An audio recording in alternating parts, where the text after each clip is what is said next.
Ladies and gentlemen, good evening and welcome back to our channel once again. And it is my hope and prayer that the video is going to find you guys in good health. Personally, I am fine, as you can see. Kisumu is fantastic, and maybe you could also let me know where you're watching the video from, the county or the country, in case you are out of the republic. Ladies and gentlemen, I've always opined on this platform on many occasions that in politics nothing happens out of mere coincidence, and that everything in politics is normally well planned, well scripted, and executed to achieve a specific political objective. Nothing in politics just happens for the sake of it. Yesterday, Raila Odinga chaired the ODM Central Management Committee meeting in Nairobi, and they made several resolutions. But one of the resolutions actually caught my attention. The move by the party to recall the members of parliament who voted yes to the finance bill.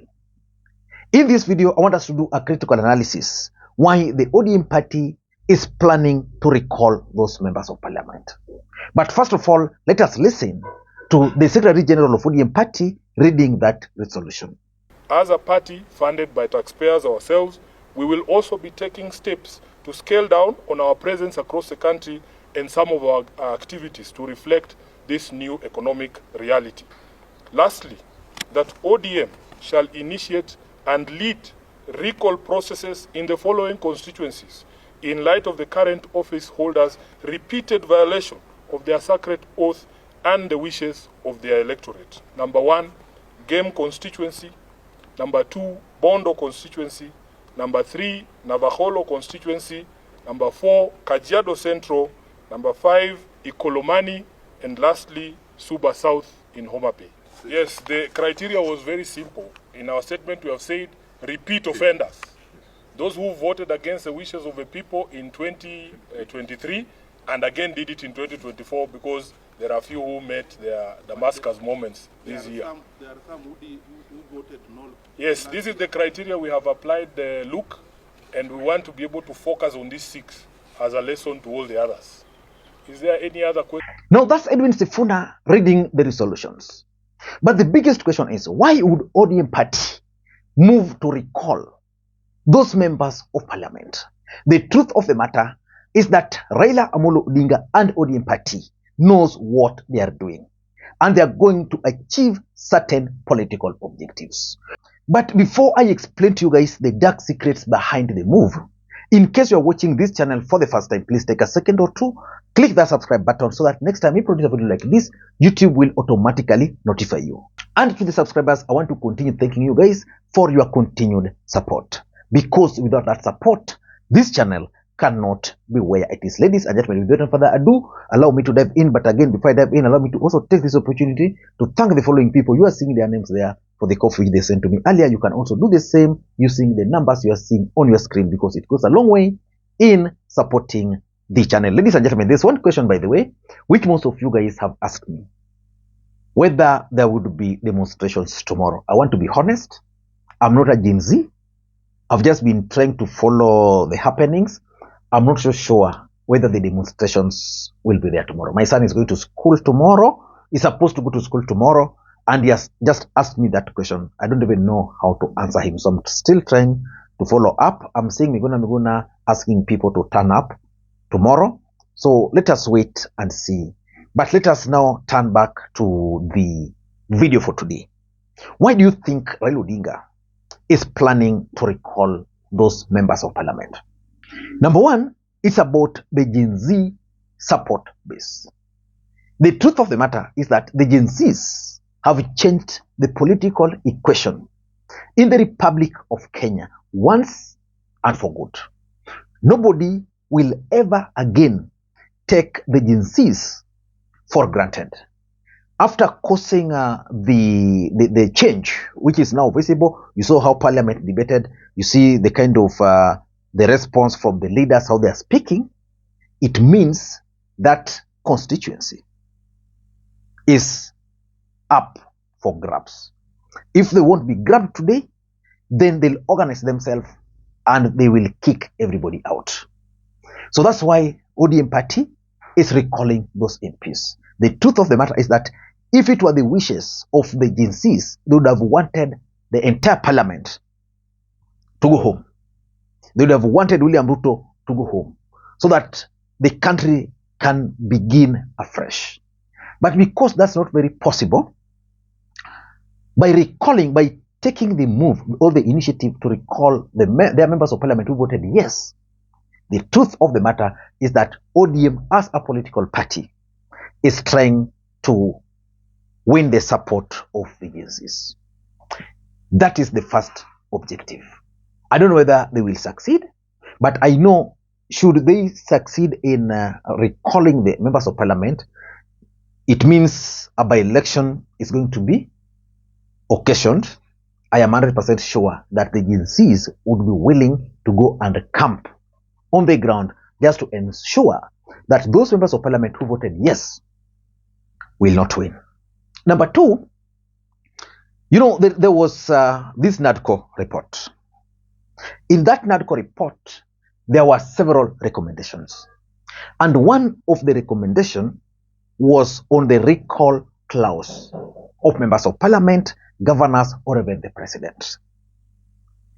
Let me ask you this question. Do you know where we are as far as the Nadco report is concerned? That report is stuck somewhere. But of course, William Ruto has promised that in the next 10 days he was going to reconstitute IBC. And we hope that it's also going to move very fast to try and implement that Nadco report. But why would ODM party initiate that process? The truth of the matter is that the Nadco recommended it. And from the current constitution, it's not very easy to initiate a recall process. But right now in the Nadco report, it was very clear, because remember, one of the issues during the Nadco was about members of parliament being bought, ODM MPs being persuaded by the government to support the other side. Let me just read for you what the Nadco is recommending as far as the recall is concerned. It says the electorate in a county or constituency may recall their member of parliament before the end of the term of the relevant house of parliament, that is the Senate or the National Assembly, on any of the grounds specified in section 2. Let me read for you section 2. A member of parliament may be recalled where the member, number 1A, is found after the process of the law to have violated the provisions of chapter 6 of the Constitution. B, is found after a process of the law to have mismanaged public resource. C, is convicted of an offense under this act.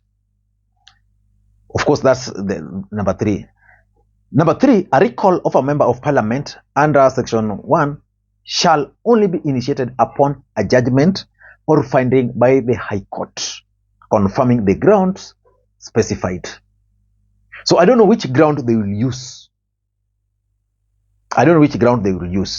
But at least now the grounds are very clear. In fact, if you go through all these recommendations, it even tells you after this stage, you go to this stage, you go to this stage. It's actually making it possible to recall a member of parliament. And it says a recall under section 45 shall be initiated by a petitioner, which shall be filed with the commission, and which shall be, number 1, in writing, signed by a petitioner who is a voter in the constituency or county, was registered to vote in the election in respect of which the recall is sought. It means if I voted in this constituency called Kisumu Central, then I can actually initiate. So I think Raila Odinga and the team want to see whether the government can actually obey the Nadco report. And not only that, the moment they will begin that process, it means IBC will be in the picture,